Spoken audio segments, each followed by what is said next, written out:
Assalamualaikum warahmatullahi wabarakatuh. Apa kabar GTK Madrasah? Semoga kita semua ada dalam keadaan baik dan selalu semangat jalani segala aktivitasnya. Salam satu profesi, guru itu mulia. Baik Bapak Ibu, di video kali ini saya masih tetap akan membahas prediksi soal P3K tahun 2023 bidang wawancara bagian yang ke-6. Langsung saja kita bahas soal nomor 1. Anda baru saja dimutasi ke unit lain yang sama sekali baru bagi Anda. Nah, sikap Anda adalah A. Mencoba mempelajarinya dan memahami mekanisme kerja melalui rekan kerja Anda. B. Mengamati cara proses pekerjaan yang dilakukan rekan kerja. C. Berusaha memahami mekanisme kerja melalui arsip. D. Duduk diam sambil menunggu perintah pimpinan. Baik. Di sini ketika kita dimutasi misalnya ke unit lain yang memang baru mungkin bagi kita, nah maka sikap kita seharusnya A. Mencoba mempelajarinya dan memahami mekanisme kerja melalui rekan kerja Anda. Nah ini saya pikir positif ya, bagus Bapak Ibu. Kita pelajari dan pahami mekanisme kerjanya melalui rekan kerja yang sudah lama bekerja di unit tersebut gitu ya. Kita keep. Kemudian yang B, mengamati cara proses pekerjaan yang dilakukan rekan kerja. Nah ini juga positif, tapi tidak cukup cuman mengamati saja ya Bapak Ibu. Harusnya kita pelajari dan pahami mekanismenya. Ini kurang tepat ya. C, berusaha memahami mekanisme kerja melalui arsip. Nah ini juga baik ya Bapak Ibu. Jadi kita pahami mekanisme kerjanya melalui arsip. Akan tetapi lebih tepat atau lebih efisien itu kita pelajari atau pahami dari rekan kerja yang sudah bekerja di sana gitu ya. Nah yang C ini kurang tepat ya Bapak Ibu. D, duduk diam sambil menunggu perintah pimpinan. Apalagi yang D ini sangat tidak tepat ya Bapak Ibu. Jadi jawaban yang paling tepat itu adalah A. Kenapa? Nah, di sini strateginya yaitu meningkatkan kemampuan adaptasi ya Bapak Ibu, bahwa Anda itu harus mampu menyesuaikan diri dengan perubahan dan lingkungan yang baru dengan berusaha mencoba mempelajari dan memahami mekanisme kerja melalui rekan kerja ya. Jadi, ketika Bapak Ibu memilih opsi A, ini poinnya 4 ya, paling besar. Kemudian opsi B ini 3, opsi C 2 dan opsi D itu 1 ya. Lanjut ke soal nomor 2. Saat Anda sedang sibuk dan secara mendadak diminta menggantikan teman yang orang tuanya sakit, apa tindakan Anda? A. Mencari teman lain yang mengerti pekerjaannya. B. Mempertimbangkan tugas tersebut. C. Bersedia menggantikannya. D. Mempelajari tugas tersebut. Baik. Ketika kita misalnya lagi sibuk ya Bapak Ibu, nah tiba-tiba secara mendadak kita diminta menggantikan teman yang memang orang tuanya sakit. Nah, apa yang akan kita lakukan? A. Mencari teman lain yang mengerti pekerjaannya. Nah ini saya pikir tidak tepat ya. B. Mempertimbangkan tugas tersebut. Ya baik, cukup baik, tapi kita cek lagi opsi yang lain. C. Bersedia menggantikannya. Nah ini udah jelas ya. Jadi kita harus bersedia menggantikannya karena posisi teman kita tidak bisa mengerjakan tugasnya itu karena orang tuanya lagi sakit. Jadi kita harus bersedia menggantikannya. Ini tepat ya Bapak Ibu, kita keep. Kemudian D. Mempelajari tugas tersebut. Nah ini juga baik sebenarnya, tapi setelah langkah pertama yaitu kita bersedia dulu lah, bersedia menggantikannya. Nah setelah itu baru kita pelajari tugasnya ya. Sehingga jawaban yang paling tepat itu adalah C. Nah kenapa? Nah di sini Bapak Ibu ya, strateginya itu adalah meningkatkan toleransi, bahwa saling membantu dalam kesulitan itu penting dalam kehidupan ya. Demi meningkatkan kebahagiaan hidup, maka Anda harus bisa bersedia menggantikannya. Sehingga ketika Bapak Ibu memilih opsi A, ini poinnya 1, opsi B poinnya 2, opsi C poinnya 4, dan opsi D poinnya 3. Lanjut ke soal nomor 3. Jika Anda diterima menjadi ASN P3K dan Anda tidak memiliki uang, maka Anda akan A. Bekerja apapun asal bisa dapat uang. B. Mengundurkan diri dari ASN P3K. C. Mencari sumbangan ke suatu lembaga. D. Mencari pinjaman. Baik, seandainya kita misalnya diterima lulus P3K kemudian diterima menjadi ASN P3K. Nah, pada saat itu misalnya kita tidak memiliki uang. Nah, maka apa yang akan Anda lakukan? Opsi A, bekerja apapun asal bisa dapat uang. Nah, ini tujuannya bagus ya Bapak Ibu. Jadi kita bekerja apapun asal bisa dapat uang. Namun kalau kita analisis bekerja apapun, ini tidak diperkenankan sebenarnya ya. Jadi di sini kita bisa saja kita bekerja mau halal mau haram ya asal dapat uang lah kita kerjakan. Gak boleh ya Bapak Ibu. Ini kurang tepat tapi baik ya, baik selama pekerjaannya itu halal atau baik gitu ya, baik dilakukan. Kita cek dulu B, mengundurkan diri dari ASN P3K. Ini apalagi ya, tidak tepat. C, mencari sumbangan ke suatu lembaga. Nah, di sini ketika kita jadi ASN P3K yang punya pribadi yang jujur, kemudian sabar dan selalu berusaha, ini akan lebih memudahkan kita untuk mencari sumbangan ke beberapa lembaga ya Bapak Ibu. Karena kita sudah jelas diterima menjadi ASN P3K. Kita keep ya opsi yang C. Kemudian D, mencari pinjaman. Nah, ini saya pikir tolong jangan dilakukan ya. Karena kebanyakan teman-teman kita ataupun yang sudah menjadi ASN baik P3K ataupun ASN ya atau dulu CPNS itu rata-rata mereka memiliki hutang gitu ya, karena memang diawali dari mencari pinjaman pas diterima ASN P3K-nya itu. Nah, ini jangan dilakukan lah ya Bapak Ibu. Sebisa mungkin kita cari aja dulu sumbangan ke suatu lembaga. Nanti kalau kita dapat rezeki yang banyak ya nah kita kembali bersedekah lagi atau menyumbang lagi gitu ya. Jadi jawaban yang paling tepat itu adalah C. Kenapa? Nah, karena di sini yang ditilai itu adalah aspek integritas diri ya, di mana dalam aspek ini itu dituntut untuk menjadi pribadi yang jujur, sabar dan selalu berusaha ya. Sehingga ketika Bapak Ibu memilih opsi A, ini poinnya 3, opsi B poinnya 1, opsi C ini poinnya 4 dan opsi D poinnya 2. Lanjut ke soal nomor 4. Di tempat kerja Anda ada beberapa teman yang bekerja hanya sekedar ingin dipuji atas kerjaannya. Maka sikap Anda A, biasa saja karena segala yang dikerjakan harus butuh pujian. B, bekerja secara profesional tanpa harus ingin dipuji. C, menjadikan pekerjaan salah satu tanggung jawab dan diimbangi dengan sedikit pujian. D, kerjaan yang dipuji akan memberikan semangat dalam bekerja. Baik. Di sini misalnya kita di tempat kerja kita itu ada beberapa teman yang bekerjanya itu hanya sekedar ingin dipuji ya atas kerjaannya. Nah, maka sikap kita bagaimana nih? A, biasa saja karena segala yang dikerjakan itu harus butuh pujian. Nah, ini tidak tepat ya Bapak Ibu. B, bekerja secara profesional tanpa harus ingin dipuji. Nah, ini kalau kita profesional dalam bekerja, ya kita bekerja secara profesional aja ya, tanpa harus ingin dipuji. Ini saya pikir opsi yang tepat ya Bapak Ibu, kita keep. Kemudian C, menjadikan pekerjaan salah satu tanggung jawab dan diimbangi dengan sedikit pujian. Di sini kalimatnya udah benar ya, udah baik. Menjadikan pekerjaan salah satu tanggung jawab. Namun ketika ada diimbangi dengan sedikit pujian, ini menjadi kurang tepat ya Bapak Ibu jawabannya. Kemudian D, kerjaan yang dipuji akan memberikan semangat dalam bekerja. Ya, ini sifat manusia pada dasarnya. Akan tetapi untuk memilih opsi ini itu tidak tepat ya Bapak Ibu. Walaupun mungkin terkesan ketika kita dipuji akan memberikan semangat dalam bekerja. Ini kurang tepat ya. Jawaban yang paling tepat itu adalah B. Nah, kenapa? Nah, karena di sini yang ditilai itu adalah aspek profesionalisme, di mana Anda itu harus bekerja secara profesional dan bertanggung jawab ya, tanpa harus selalu dipuji dalam mengerjakan sesuatu. Sehingga ketika Bapak Ibu memilih opsi A, ini poinnya 1, opsi B poinnya 4, opsi C poinnya 3 dan opsi D poinnya 2. Lanjut ke soal nomor 5.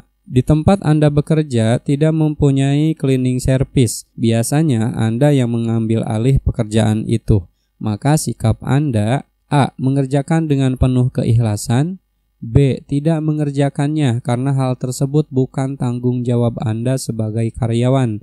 C. Menyuruh teman lain untuk mengambil alih pekerjaan tersebut. D. Menyarankan kepada atasan untuk mengambil karyawan di bagian cleaning service. Nah, di sini misalnya di tempat kerja kita tidak mempunyai cleaning service. Nah, biasanya Anda yang mengambil alih pekerjaan itu. Nah, maka sikap Anda: A. Mengerjakan dengan penuh keikhlasan. Ini positif ya Bapak Ibu, bagus. Jadi kita kerjakan dengan penuh keikhlasan. Mungkin karena ini adalah tempat kerja kita, harus bersih dan lain sebagainya. Kita terbiasa bekerja di ruangan yang sangat bersih, kita kerjakan aja dengan penuh keikhlasan. Ini baik ya. Tapi kita cek dulu opsi yang lain. B. Tidak mengerjakannya karena hal tersebut bukan tanggung jawab Anda sebagai karyawan. Nah, di sini ketika kita melihat profesionalisme dalam sebuah pekerjaan, kita di sini itu adalah sebagai karyawan. Ya, harusnya kita tidak mengerjakannya Bapak Ibu, karena hal tersebut itu bukan tanggung jawab kita ya.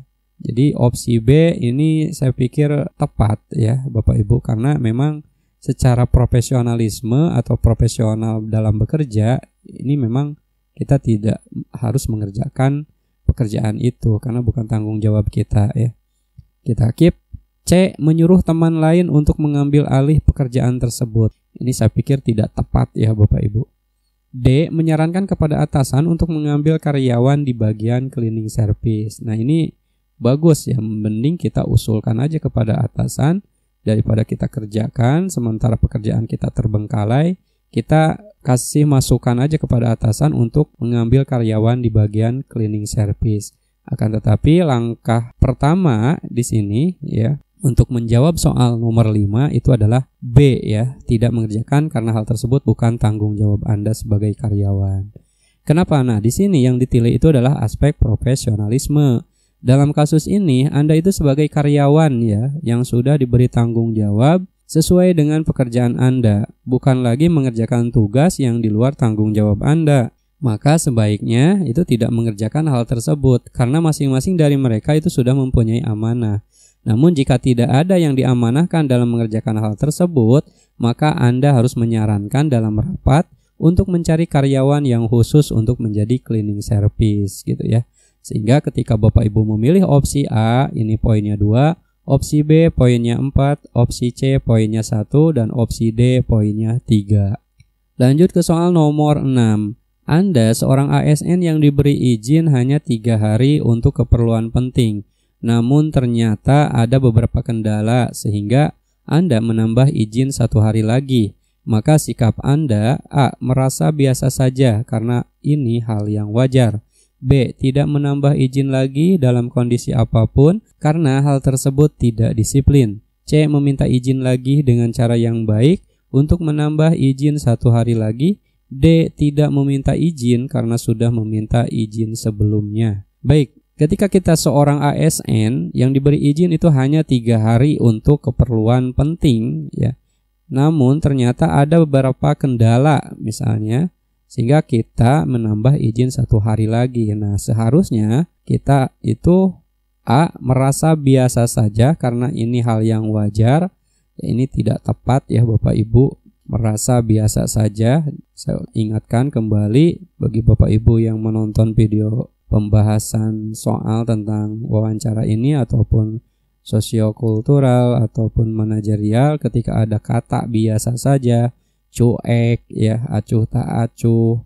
Nah, ini saya pikir jangan Bapak Ibu pilih ya.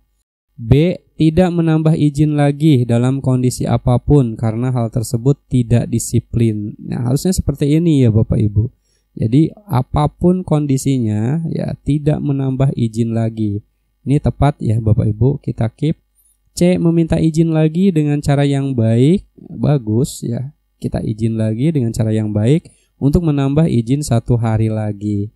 Nah, ini bagus ya. kita izin lagi dengan cara yang baik. Akan tetapi di kondisi soal di atas itu kita sudah diberi izin hanya 3 hari ya. Dan saya pikir 3 hari izin ini udah cukup lama lah. Artinya opsi yang C ini masih kurang tepat ya.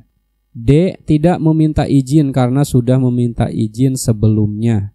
Nah ini gak boleh ya Bapak Ibu, walaupun kita sudah minta izin sebelumnya, kemudian kita serta-merta menambahkan izin 1 hari lagi, gak boleh ya. Jadi jawaban yang paling tepat itu adalah B. Kenapa? Nah di sini yang ditilai itu adalah taufiknya, itu adalah profesionalisme ya. Dalam kasus ini Anda harus menjadi ASN yang profesionalisme, disiplin waktu dan bertanggung jawab. Tapi jika dalam kondisi yang tidak memungkinkan, maka dapat meminta izin dengan cara yang baik dan alasan yang dapat diterima ya. Namun sebaiknya tidak menambah izin yang telah ditentukan agar dapat menjadi orang yang disiplin ya. Sehingga ketika Bapak Ibu memilih opsi A, ini adalah poinnya 1, opsi B poinnya 4, opsi C poinnya 3, dan opsi D poinnya 2. Lanjut ke soal nomor 7. Jika di sebuah ruangan ada beberapa teman Anda yang sangat mengganggu konsentrasi Anda saat bekerja, maka sikap Anda A. Berpindah ke ruangan lain, B. Melapor ke atasan Anda, C. Menyindirnya secara halus, D. Menegurnya dengan cara yang baik. Nah di sini misalnya di sebuah ruangan ada beberapa teman Anda yang sangat mengganggu konsentrasi Anda saat bekerja.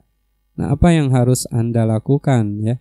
A. Berpindah ke ruangan lain. Ya, saya pikir bagus agar kita fokus mungkin ya bekerja, kita pindah ke ruangan lain. Namun di sini ada sisi negatifnya. Takutnya nanti teman kita tersinggung gitu ya. Makanya kita cek opsi yang lain. B. Melapor ke atasan Anda. Ini juga baik ya. Tapi saya pikir ini langkah berikutnya lah. C. Menyindirnya secara halus. Ya, ini janganlah Bapak Ibu ya. C ini tidak tepat. D. Menegurnya dengan cara yang baik ya. Langkah pertama ini Bapak Ibu yang harus dilakukan ketika di ruangan tempat bekerja kita ada teman yang sangat mengganggu konsentrasi Anda dalam bekerja ya, kita tegur dengan cara yang baik tentunya ya. Nah setelah itu kalau misalnya tidak bisa ditegur ya kita bolehlah berpindah ke ruangan lain. Nah kalau misalnya nanti ada masalah karena pindah ke ruangan lain ya kita laporlah kepada atasan kita gitu ya. Jadi jawaban yang paling tepat itu adalah D ya. Kenapa? Nah di sini yang ditilai masih aspek profesionalisme ya Bapak Ibu. Dalam kasus ini Anda harus bekerja secara profesionalisme, di mana jika ada di lingkungan atau ruangan kerja kita yang sangat mengganggu konsentrasi dalam bekerja, maka baiknya itu ditegur dengan cara yang baik tentunya ya. Sehingga ketika Bapak Ibu memilih opsi A, poinnya adalah 3, opsi B poinnya 2, opsi C poinnya 1, dan opsi D poinnya 4. Lanjut ke soal nomor 8. Pegawai baru itu ternyata kurang bersikap baik dan ramah kepada rekan lainnya. Maka Anda A. Tak perlu bersikap ramah kepadanya, B. Mengingatkan agar bersikap baik dan ramah, C. Semoga dia menyadari kesalahannya, D. Melaporkan kepada pimpinan. Baik, di sini ada pegawai baru yang ternyata kurang bersikap baik dan ramah kepada rekan lain, termasuk mungkin kepada kita ya. Nah maka sikap kita A. Tak perlu bersikap ramah kepadanya. Ya ini tidak tepat ya Bapak Ibu. B. Mengingatkan agar bersikap baik dan ramah. Nah saya pikir kalau hal di sini tentunya dengan bahasa yang baik juga dan ramah ya, orang tersebut tidak akan tersinggung. Jadi jawaban yang B ini saya pikir tepat ya. Kita keep. C. Semoga dia menyadari kesalahannya. Kalau hanya nunggu sadar sih ya ini tanpa ditegur kurang tepat ya. Saya pikir harus ditegur dulu lah. Setelah ditegur baru dia harusnya menyadari kesalahannya, asal kita negurnya dengan sikap yang baik dan ramah gitu ya. D. Melaporkan kepada pimpinan. Nah ini nantilah langkah-langkah berikutnya. Kalau misalnya ditegur sudah tapi masih tetap tidak baik ya, kemudian setelah ditegur bukannya sadar ya terhadap kesalahannya tapi malah masih terus tidak baik dan tidak ramah, nah baru kita laporkan kepada pimpinan ya. Jadi jawaban yang paling tepat itu adalah B. Kenapa? Nah, di sini yang ditilai itu adalah aspek ketegasan dan kedisiplinan ya. Bahwa jika Anda tegas, orang lain itu hormat dan segan kepada Anda. Nah, jika Anda tidak tegas, maka orang lain pun menyepelekan Anda. Sehingga ketika Bapak Ibu memilih opsi A, ini poinnya 1, opsi B poinnya 4, opsi C poinnya 3, dan opsi D poinnya 2. Lanjut ke soal nomor 9. Ketika hasil usaha kerja keras Anda mendapatkan kritikan dari pimpinan Anda, maka tindakan Anda adalah A. Tidak terima dengan kritikan tersebut, B. Tetap mempertahankan hasil kerja, C. Menerima kritikan tersebut dan berusaha memperbaiki ke depannya, D. Marah dan meninggalkan tempat tersebut. Baik. Ketika hasil usaha kerja keras kita yang mendapatkan kritikan dari pimpinan ini ya, pernah saya bahas di soal-soal sebelumnya. Dari pimpinan kita punya kritikan walaupun kita sudah usaha kerja keras ya. Nah, maka tindakan kita itu adalah A. Tidak terima dengan kritikan tersebut. Ini kurang tepat ya Bapak Ibu. B. Tetap mempertahankan hasil kerja. Ya, kalau misalnya dikritik oleh pimpinan berarti ada hasil kerja yang memang kurang sempurna atau kurang baik, kurang diharapkan oleh perusahaan tersebut. Nah, ini juga kurang tepat ya Bapak Ibu. C. Menerima kritikan tersebut dan berusaha memperbaiki ke depannya. Nah, ini baik ya Bapak Ibu kita lakukan. Jadi kita terima kritikan tersebut dan berusaha memperbaiki ke depannya. Kita keep untuk opsi yang C. D. Marah dan meninggalkan tempat tersebut. Nah, ini tidak tepat ya. Nah, jadi jawaban yang paling tepat itu adalah C. Kenapa? Nah, di sini yang ditilai itu adalah aspek kemampuan mengendalikan diri ya. Ketika Anda dikritik, tunjukkanlah rasa terima kasih terhadap orang yang telah mengkritik Anda. Ucapkan kalimat tersebut karena dengan cara ini kita itu memberi sinyal komitmen yang positif terhadap si pengkritik ya. Sehingga ketika Bapak Ibu memilih opsi A ya, ini poinnya 2, opsi B poinnya 3, opsi C poinnya 4, dan opsi D poinnya 1. Lanjut ke soal nomor 10. Anda mengajukan suatu ide ke atasan Anda, tetapi ide tersebut kurang tepat menurut atasan Anda. Nah, sikap Anda adalah A. Sangat kecewa, B. Mencoba mencari ide yang lebih tepat, C. Tetap mempertahankan dengan ide tersebut, D. Diam dan tidak mengajukan ide lagi. Baik, ini mirip-mirip ya Bapak Ibu. Anda mengajukan suatu ide ke atasan, tetapi ide tersebut kurang tepat menurut atasan Anda. Nah, maka sikap Anda adalah A. Sangat kecewa. Nah, ini kurang tepat ya Bapak Ibu, walaupun mungkin ya ada dalam hati kita, dalam benak kita ada rasa kecewa gitu ya. Tapi kurang tepat untuk dipilih. B. Mencoba mencari ide yang lebih tepat. Nah, saya pikir ini lebih bijak ya. Kalau kita misalnya mengajukan suatu ide ke atasan kita ya, tiba-tiba ide itu kurang menarik mungkin menurut atasan kita, ya kita coba mencari ide yang lebih tepat gitu ya. Kita keep untuk opsi yang B. C. Tetap mempertahankan dengan ide tersebut. Ya, ini kurang tepat menurut saya. D. Diam dan tidak mengajukan ide lagi. Ya, ini juga sama, tidak tepat ya. Kata diam, cuek, acuh tak acuh itu tidak boleh Bapak Ibu pilih ya. Jadi jawaban yang paling tepat itu adalah B. Kenapa? Nah, di sini yang ditilai itu adalah aspek meningkatkan kreativitas. Jadi cobalah berpikir sesuatu ide yang belum pernah terlintas dalam benak. Dan seringlah bertukar pikiran atau ide dengan orang yang cerdas gitu ya. Sehingga ketika Bapak Ibu memilih opsi A, ini poinnya 3, opsi B poinnya 4, opsi C poinnya 2, dan opsi D ini poinnya 1. Baik Bapak Ibu, cukup sampai di sini pembahasan prediksi soal P3K tahun 2023 bidang wawancara bagian ke-6. Semoga bermanfaat dan mudah-mudahan Bapak Ibu lulus P3K tahun ini ya. Sekian, assalamualaikum warahmatullahi wabarakatuh.